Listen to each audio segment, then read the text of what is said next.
Why don't we go ahead and get started, and I can start with the announcements while people are arriving, and then we can hand it over. So let me just pull up my introduction sheet. So first of all, welcome to everybody. This is our first lecture in the spring lecture series, and we're very excited to have you all. Before I introduce Dr. Ravi Mariwala, I would like to give a few announcements. In 2 weeks from now, we have another lecture from 12 to 1:30 p.m. Central Time, and we have Maestro Ravi Kiran coming to speak on languages and literature in Carnatic music. Another announcement for our students, February 15th is the Flask Deadline. So if you're interested in studying a South Asian language with a FLAS award, you can contact our Assistant Director, Andrea Fowler, if you need more information. And there is also an information session on a couple of IRIS awards for graduate students, which includes a pre-dissertation field work award, as well as the Scott Clark Jensen Award. So that information should be available on the IRIS website, but please do feel free to contact us if you need more information. So with that, I will begin with an introduction of our speaker. Dr. Ravi Mariwala is the founder and CEO of Smaart Water, a company that provides affordable and holistic water solutions to rural and urban India. He started the company with the vision to provide sustainable and abundant water to everyone. In the process, he has developed and brought to market numerous technologies, platforms, and service offerings. An alumnus of UW-Madison, Dr. Mariwala holds a BS from our chemical engineering department and a Ph.D. from the University of Delaware.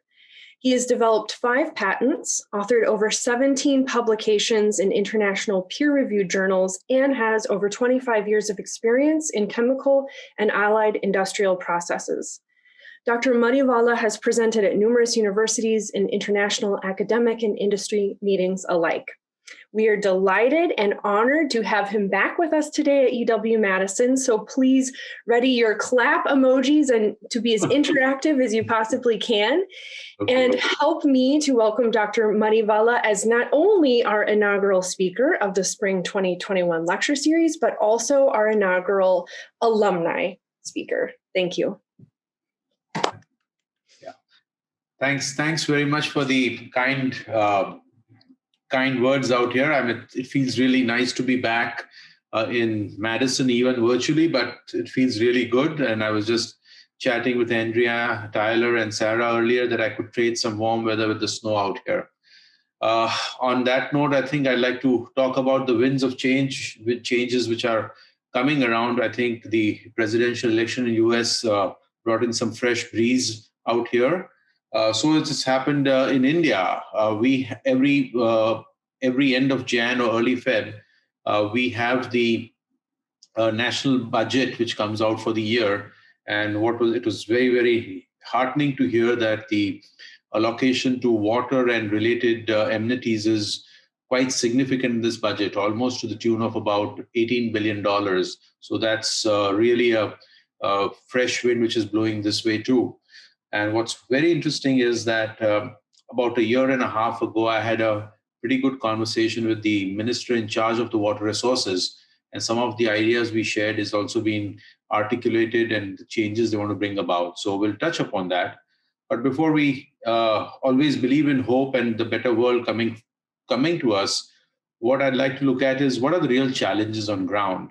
And I'll start with just a bit of the outline as to what I'm going to talk about.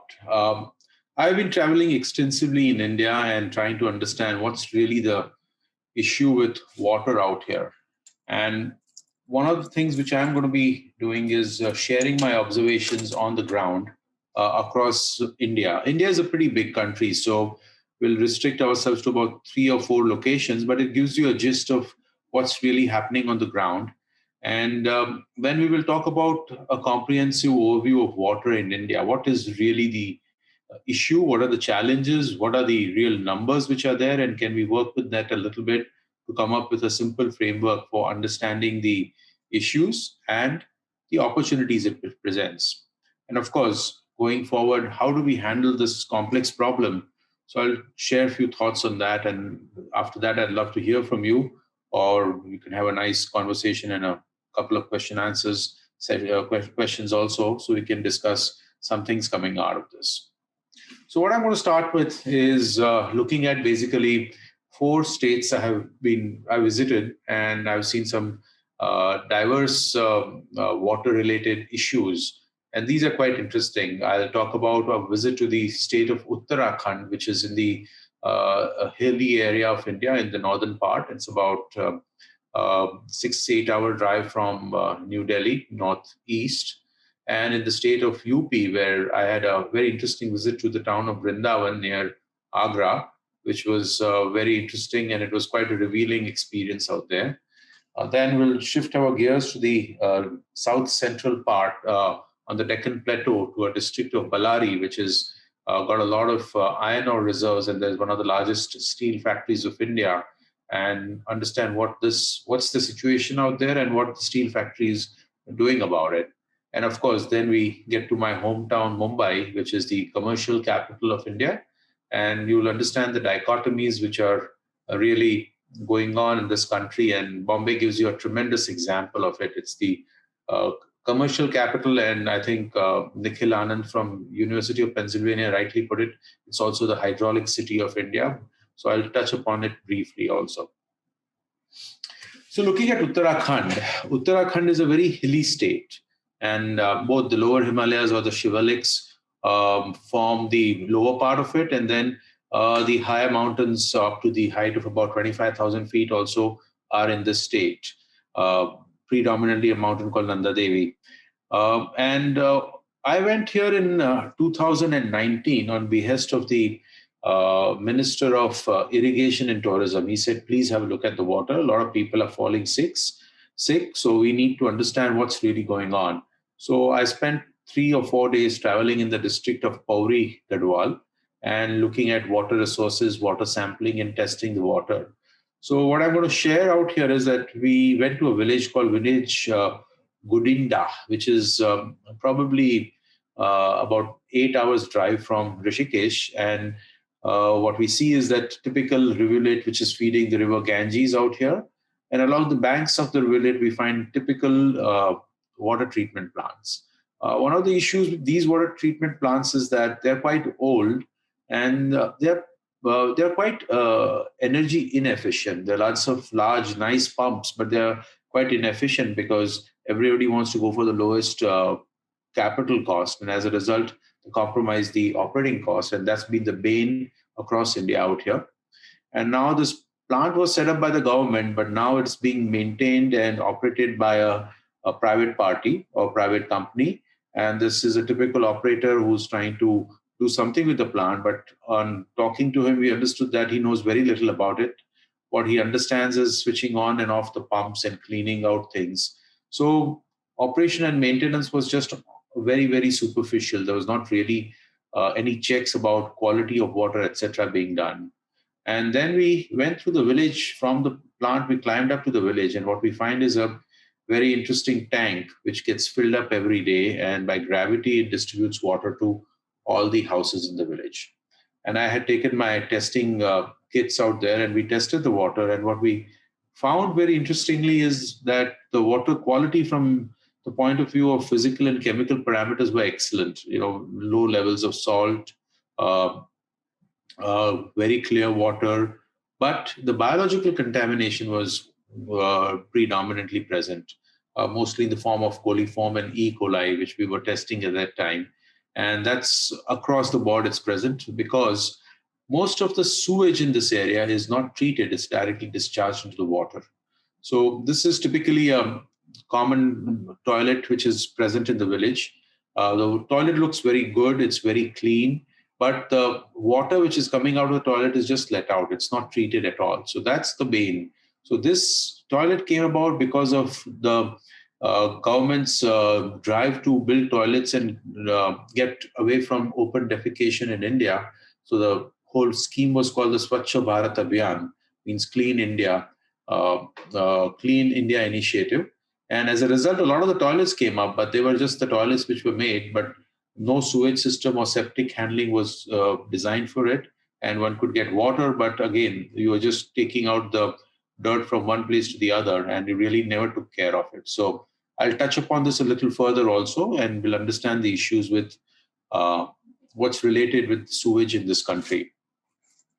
The other interesting part is this particular hillside, and I took this photo because I've been traveling to this area pretty extensively since 1977, 78 for trekking and climbing in the Himalayas. And at that time, we always used to find a lot of pine trees, and pine was encouraged to grow because it's a cash crop and it does give some kind of a revenue to the local people. However, lately we found that it's been replaced by the local oak tree. And I got talking to the local villagers out there, and they said that they prefer this tree because this tree has got long roots or tap roots which retain the groundwater well. And as a result, they are getting drinking water at least continuously throughout the year. So I thought that it was a very interesting way of looking at things, and the local wisdom was coming into play out here very nicely. And I always maintain that whatever works the best has to be looked at very nicely. And I think this case of native wisdom is, I think, a tremendous eye-opener. That technology is not always the solution, but I think a lot of the native wisdom also plays an important role in making ourselves sustainable from the point of view of water and sanitation. So going forward, the second visit I had was at this ashram in the city of Vrindavan. Vrindavan is the city of Lord Krishna, and it's an amazing place. And it's full with all these kind of ashrams, which is basically these ashrams are acting as old age homes or retirement communities. There is no formal social network in India for retired people or some kind of social security for them. So a lot of the ashrams have crept up, which basically house a commune. And in this region, there are more than 50 ashrams. The one I visited out here was spread over an area of 56 acres and was having 20,000 residents from all wakes of life. These included people from mid-level banks, mid-level managers in banks, in insurance companies, some doctors, some from hospital staff, etc., who just live together out here as a community. And on certain occasions, the floating population increased to about 60,000 people, especially on certain religious holidays. So this particular ashram needed to cater to those many people for water every day. And their main source of water was a boring near the river Yamuna, and which was typically kept in an overhead tank and then distributed. The treatment plant was very rudimentary and just a matter of pumping and settling, but not working properly. And it was a pretty self-contained community because they had their own farms and they were farming and irrigating the farms through flood irrigation with traditional techniques and such things. And they became quite self-sufficient out here. And for drinking water, they had the end of the pipe RO plants, which could remove the dirt and salinity and give drinking quality water. But some of the very revealing things for me out here were that there was no sewage treatment. So all the sewage used to go back into the water, and virtually that was being pumped out again and recycled back somehow or the other. When I tested the water, we found out that water was highly contaminated with sewage, lots of bacteria, lots of organic load present out here. And it manifested itself as some way or the other as a public health issue because of a lot of cases of diarrhea and waterborne diseases in this area. And the interesting part out here was when I gave them a proposal for saying that you need to spend so much to treat the water and make it safe, they said, "What nonsense are you talking? And water is supposed to be free, and you should be doing this for free because it's God's work." I said, "Thank you, but I think I also have to earn a bit." And of course, I didn't get the order or anything, but I think it was a enormous eye-opener in terms of the behavior and towards water and what people were thinking about water. And I think it was one of the turning points in my thinking as to what should one look at water out here. And these kind of experiences are also very, very interesting to go look at. Now we shift our gears and go to this district of Ballari in south central India in the state of Karnataka. And Ballari falls in a rain shadow area, and as a result doesn't receive as much of precipitation. But there were some very interesting things happening here. There's a large steel plant called Jindal Steel Mills, which is one of the largest steel manufacturers in India. And they have done a lot of work for the local community. So one of the things which came out was that there were a lot of sewage streams which were spreading. So in certain areas, they experimented with looking at natural methods of cleaning it using phytoremediation type of technology. And they tried a pilot on a small village, and they could really see a tremendous difference of the quality of life for the local farmers. Farmers which normally used to take only 2 crops a year, with the recycled water and the treated water, were able to take around 4 crops a year, and that was yielding them a good amount of cash and income. So here is an example of foxtail millet, which is a staple grain for that region, being cultivated through phytoremediation and water treated through phytoremediation. Further going into the villages, we found that some of the villages were becoming progressive and people were beginning to understand the importance of sanitation out here. And one sees a clear village where there is a bathroom which came about because of the Swachh Bharat mission, and that got connected to a sewer line, open sewer line, and moving towards the phytoremediation plant again, which was coming up. And I'll touch about the phytoremediation plant a little later in terms of some of the solutions, plus creating some tankages for potable water also. So there was some progress which was happening. People were getting aware of it. And this came across as a very interesting and a progressive community, but a lot needs to be done. This is not even touching about 1% of the total work which needs to be, or 99% of the, it probably touches 1% of the work which is done. 99% of the work still needs to be done in this area. And the most common sites we see out here is that the raw sewage is really mixing with a lot of the clean water sources. And this is one of the biggest issues we have in India.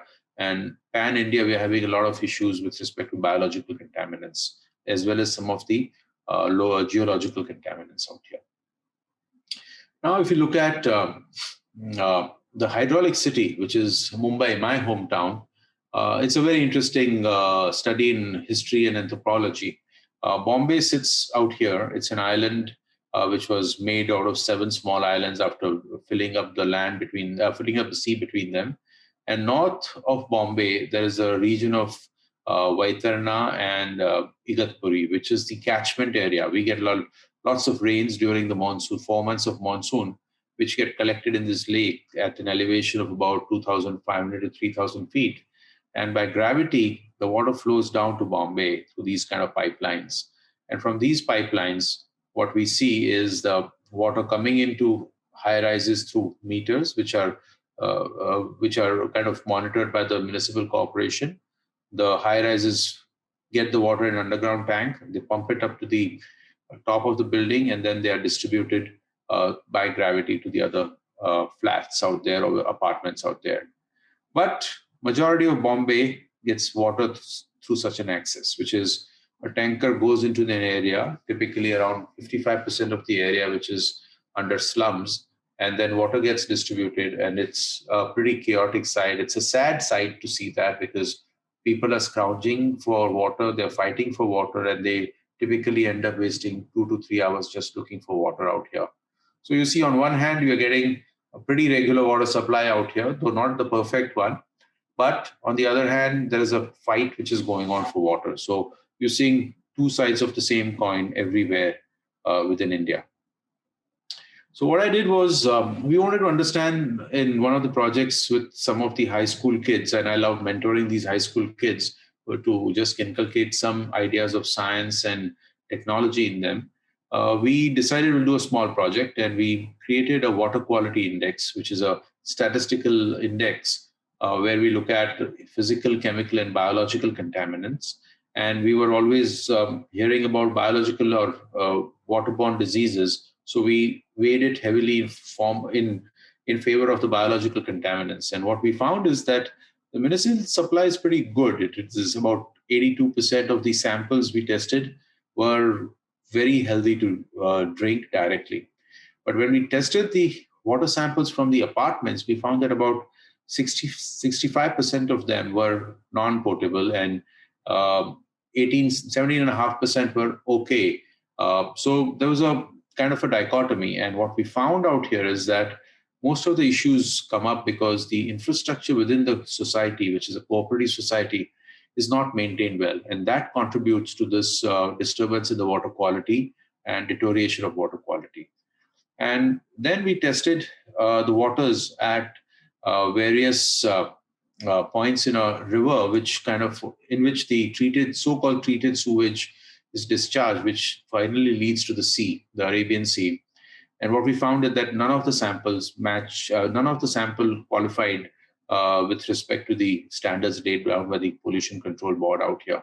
So that was a kind of a revealing thing out here. And again, I'll talk a little bit more about it. The going ahead, I'll also talk of this region which is south of Mumbai, which is what we call the Hamptons of Bombay, where the rich and famous play, and they've got their holiday homes situated out here. This place is about 12 kilometers from south of Mumbai as the crow flies.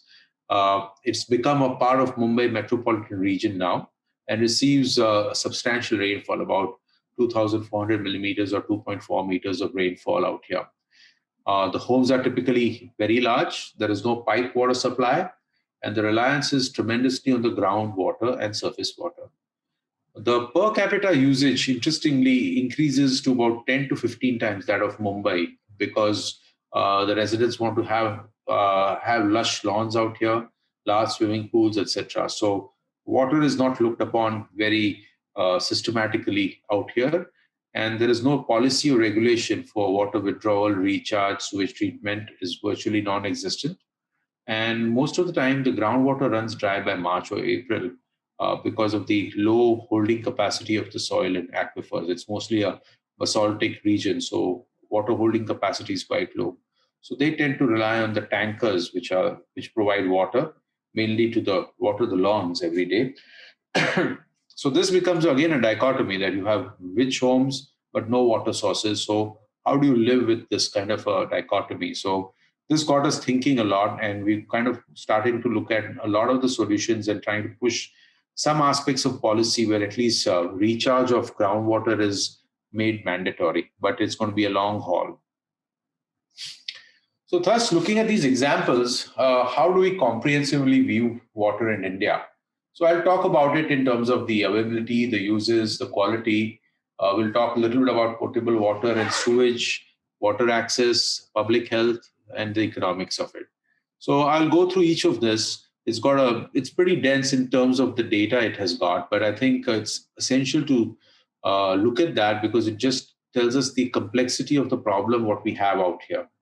So looking at that, if I look at the availability of water, it's mostly through the monsoons, the 4 months of monsoons, which we get from June through October, and we get a lot of precipitation during that time. So India during that time receives almost around 4,000 cubic kilometers of water, and half of it just flows away as stormwater into the sea through the rivers and the watersheds.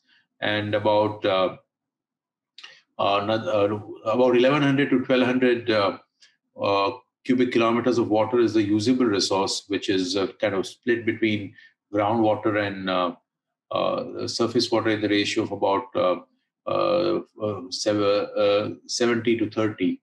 And the other water is kind of a transient water, which is present out here. And the per capita availability of water is about 1,720 cubic meters because of the large population of India.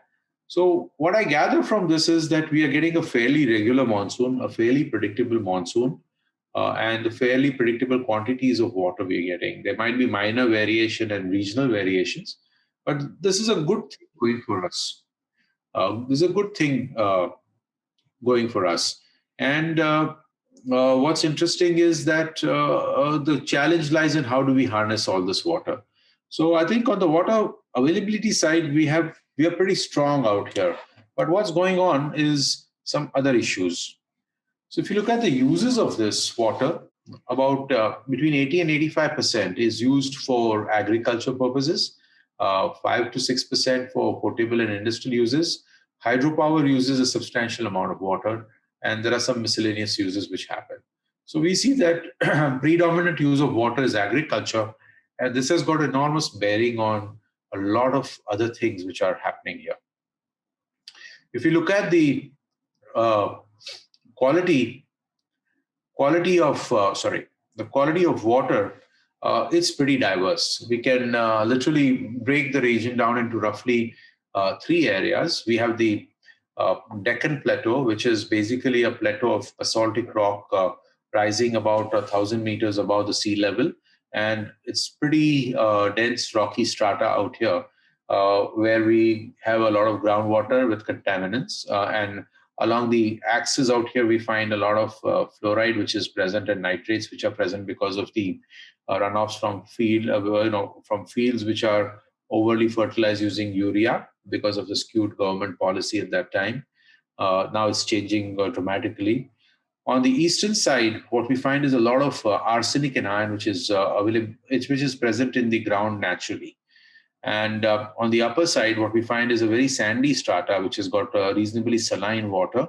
And again, a lot of nitrates out here and a lot of fluoride, which is kind of creeping up.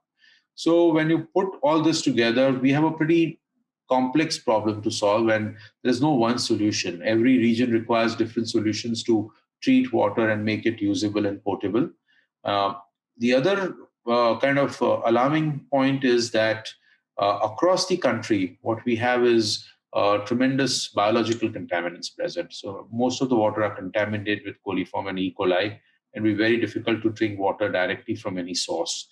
And that's mainly arising because our sewage treatment, as we will see, is in a dismal state of array.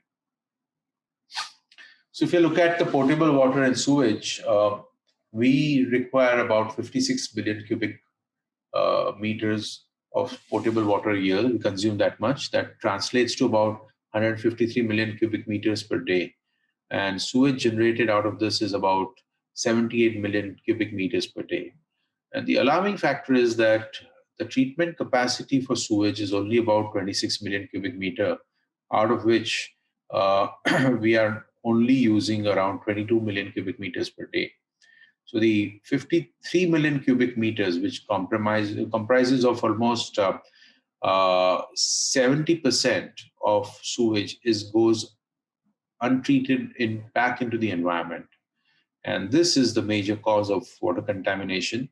Largest number of deaths, someone has estimated about 800,000 deaths per year, and a tremendous loss of productivity because of a waterborne disease, and a rampant malnutrition in children, leading to poor growth of the child, and a lot of issues related to that in terms of comprehension and such things. So this is a real time bomb which needs to be addressed quite rapidly. In terms of water access, the statistics are staggering. And what the government has done is they've really addressed this particular part very strongly and in a very focused manner this year. People without access to clean water translates to about 163 million. People without access to sanitation is about 540 million. Water connection in the households, 70% of the households in urban areas are connected, only 30% in rural areas are connected.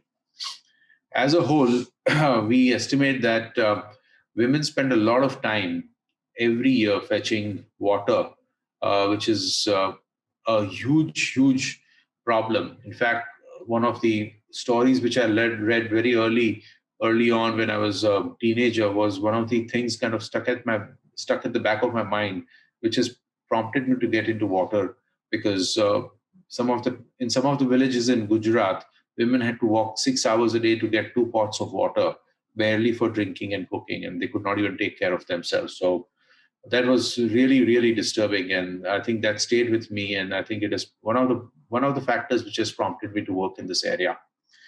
And you see the statistics which are really staggering. So this water access is a big issue, and in some remote areas it's even very very disturbing to see how people go without water and how dehydrated people are because of that.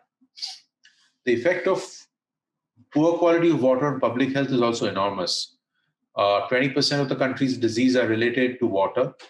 Over 330,000 children die because of diarrhea in India. They died in 2015, and this number is more or less the same continuing. And a huge amount of economic losses are estimated because of inadequate sanitation and the effects out of the inadequate sanitation, which kind of comes up. If you look at the economics of water, I think this is one of the main factors which causes the apathy towards water. The agriculture sector gets water virtually free. And as a result, the productivity of agriculture with respect to water is very dismal. And free electricity and no incentive to change any cropping pattern is even feeding the fire, adding more fuel to this particular fire. So that really needs to be addressed quite well. Potable water price is also not very good. I think they don't even cover the operating costs of the waterworks. For example, in Mumbai, we get water at about 7 cents for every 1,000 liters, which is really cheap. And the quality of water is fantastic. The tanker supplies run at about $1.25. And the irony is that the affluent people get the cheap water, whereas the poor people are getting the expensive water. And industrial water rates are also somewhere in between there, which is quite okay, but industry is somewhat subsidizing potable water as well as some of the tanker supplies. Sewage water is, of course, it's given a lip service. It's just a compliance and a tick mark. And as everybody says, that solution to pollution is dilution. People just look at ways to get out of it. The laws are not implemented very strongly in this area. In terms of irrigation, if one looks at, because there is no incentive for conserving water or utilizing it efficiently, we are looking at only about 9% of the total area which can be irrigated is done through something like micro irrigation, drip irrigation, or sprinkler irrigation. So I think these statistics and numbers are alarming. And some of the other facets of water in India are that historically water belongs to the landowner, and most of the communities lack easy access to water. The water rights do not, the owner of the water rights does not typically care what happens upstream or downstream. And as a result, I've seen a lot of hazardous situations coming up in towns around like Alibag, which I described earlier on. So there's a lot of issues in terms of watershed development, etc., which happens. No city in India has got 24/7 pipe water supply, which is pressurized. So, and that would really help in maintaining the quality of water. And most of the water, which is quite unsafe to drink from the tap, because the last mile problem out here also. We are the second largest agri producers in the world, but our productivity with water is only 45%. So in essence, we are exporting water in the form of agri commodities, and most of our water sources are contaminated.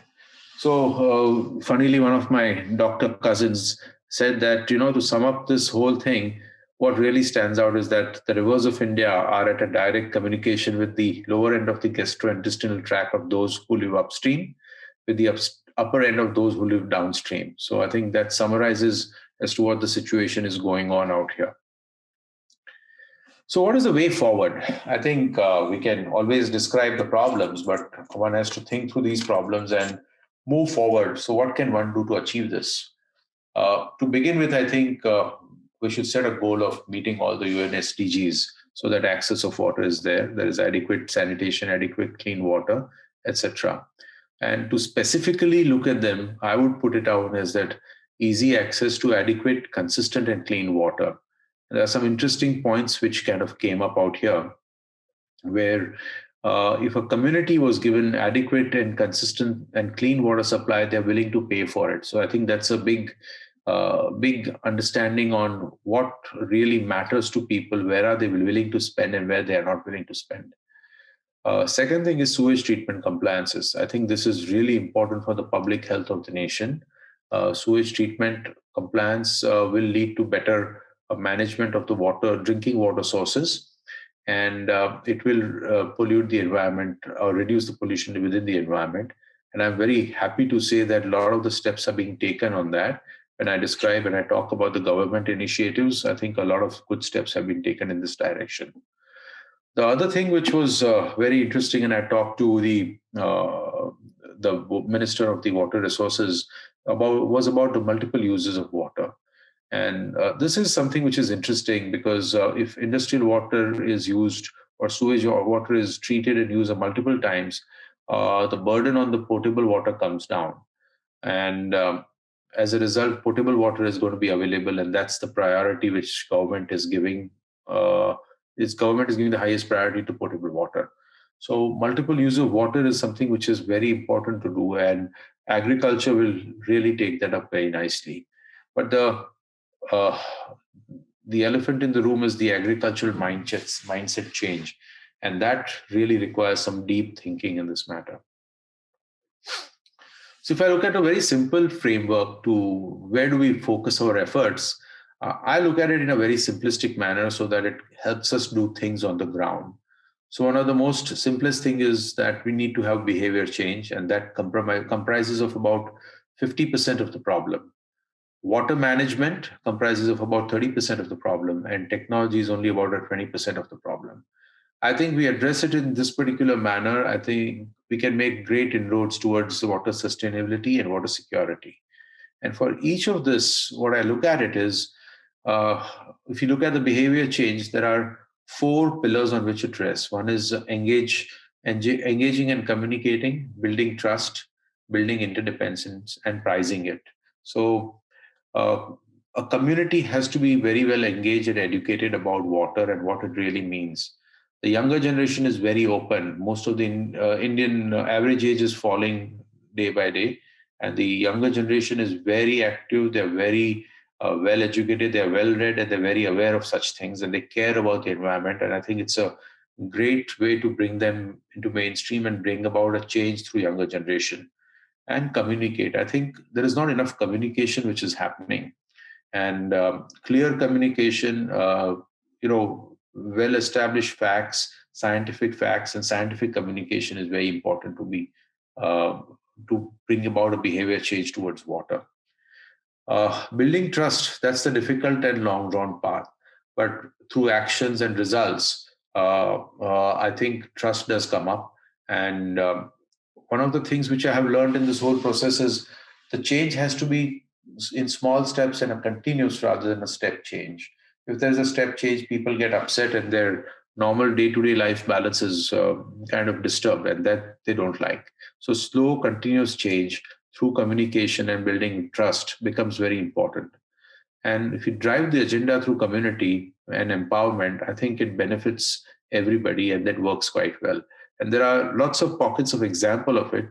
The challenge lies in scaling this up across the country, which is so diverse. Building interdependencies also matters. Uh, Building ownership, giving lower capital outlays and easy operation outlays, and local capacity building. And what I mean by that is building up local talent to manage these waterworks, manage these water technologies would be very nice, because that really can create entrepreneurship in this area.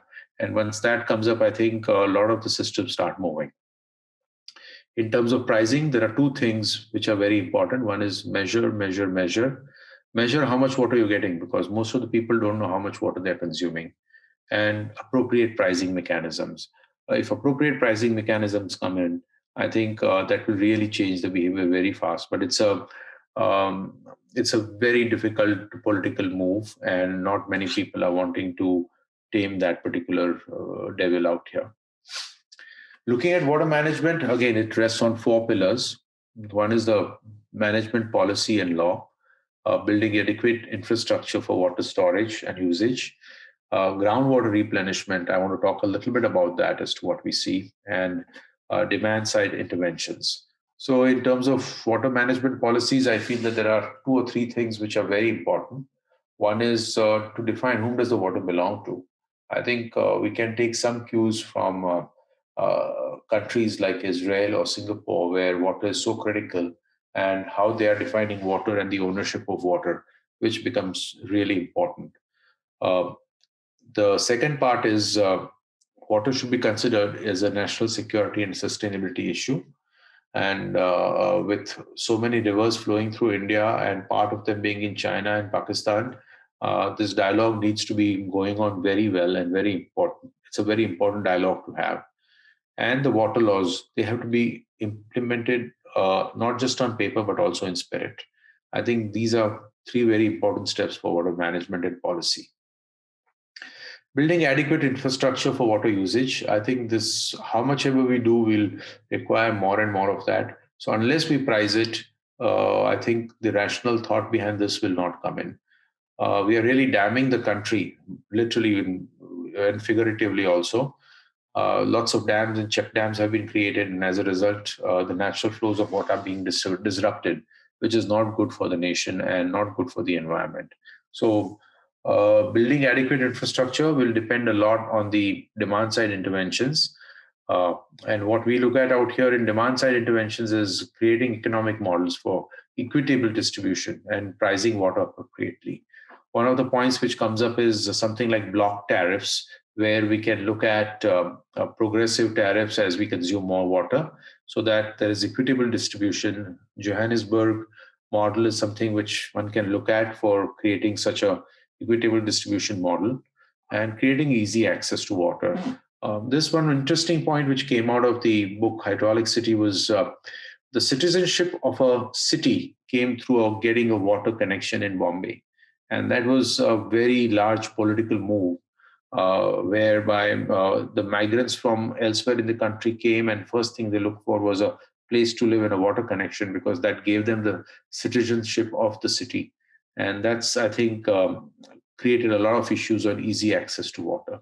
So I think that needs to be looked at. And groundwater is very interesting. What's really happening right now for us is that we are mining water. The strata is mostly pretty rocky. As a result, the rate at which it's permeating the water, groundwater, the rate at which the water is permeating in the ground, and the rate of withdrawal, they are mismatched. And as a result, we are withdrawing it much, much faster than what it's going in. So groundwater replenishment is very important, and we should be using groundwater as our savings account, that in times of distress, we can draw upon those savings and then replenish them when the times are good. So if that approach is taken, then I think it would be really beneficial for the country going forward. And the role of technology, which is some of the points which kind of come up, and we work in this area to a certain extent, is looking at decentralized water and wastewater treatment. The cost and capital and running costs of these technologies have been coming down, so life cycle costs are a lot lower. And people will have to be trained in this technology so that they can maintain these systems, maintain the technologies very well. So building human resources for water management also is very important. Water testing solutions which are accurate and which cater to particular regions, if necessary, testing of arsenic, testing of fluoride, such things is going to be gaining more and more importance, and doing them cost effectively. If a blood test can be done very cost effectively, why can't water tests can be done very cost effectively? It's an obvious question to have. Natural water treatment solutions. This is a very interesting area, and there's a lot of movement internationally in this area, which is using nature to treat water. And this has got a lot of advantages. The advantages being that it's very energy efficient, and there are natural processes which take care of water. So we learn a lot from them. Case in point is phytoremediation technology, which we are big proponents for because we think it's a great way to go forward, but we can intensify by doing some modification to that. I think that would be really nice. And of course, I talked a little bit about earlier the potable water solutions using forest. And I believe Bhutan as a country is doing that to ensure a constant supply of hydroelectric power by releasing constant water at a particular rate to these kind of forests, since hydropower is their largest export. The other point is energy efficient solutions. And this becomes very important for India because we are net importers of energy. So getting energy efficient solutions are very, very important. And of course, aquifer mapping, which goes without saying because that gives a good idea in terms of our water resources. Metering technology, measuring water is very important. And farming is, of course, irrigation, farming, those technologies. And I think crop pattern, understanding cropping patterns is going to be very important. And that's got an interplay with water and farming, which is going forward. So in India, there is nothing which I believe is high tech or low tech. It's always the right tech which wins. And every technology has got a context to it. So we need to look at that from what is the problem we are trying to solve out here. We also have to bear in mind that per capita income in India is about $2,100. So the technology should be affordable within this kind of a per capita income. So very high tech, which is difficult to manage, may not be feasible, or which is expensive may not be feasible, because that level of sophistication may not be required. Say, for example, if you're looking at some advanced contaminants, etc., which requires advanced oxidation technologies, they may not be relevant in India, because Indian waters are not that contaminated with this kind of oxidants which the Western developed countries are. So if you look at some of the efforts which have gone towards achieving these SDGs, I've kind of broken it down into two sectors. One is the private sector and the non-government organizations. What we see today, there are more than 1,000 NGOs and private sector companies working on ground across the country. Large companies which devote a lot of their monies towards corporate social responsibility include JSW, Asian Paints, Gujarat Ambuja. All of these companies have done some wonderful work in various regions of India in terms of improving the water availability and sustainability. WO2AR is an excellent organization working in the state of Maharashtra, where they have looked at watershed development and groundwater recharge and have many successful projects out here. And significant CSR money is likely to flow into this area also, because government has really given a good thrust to it. If you look at government efforts, I think there are three major efforts which came about. One was the Swachh Bharat Abhiyan, which really meant make India open, defecation free and solid waste management. They were focused on that. As a result of it, a lot of the toilets got created. So this whole loop needs to be completed now, and I hope that it happens in the coming years. The second project, which was really large, was Namami Gange, cleaning up of river Ganges. And here there has been a lot of effort in putting the sewage treatment plants which feed the river Ganga and cleaning the sewage before being discharged into the main river.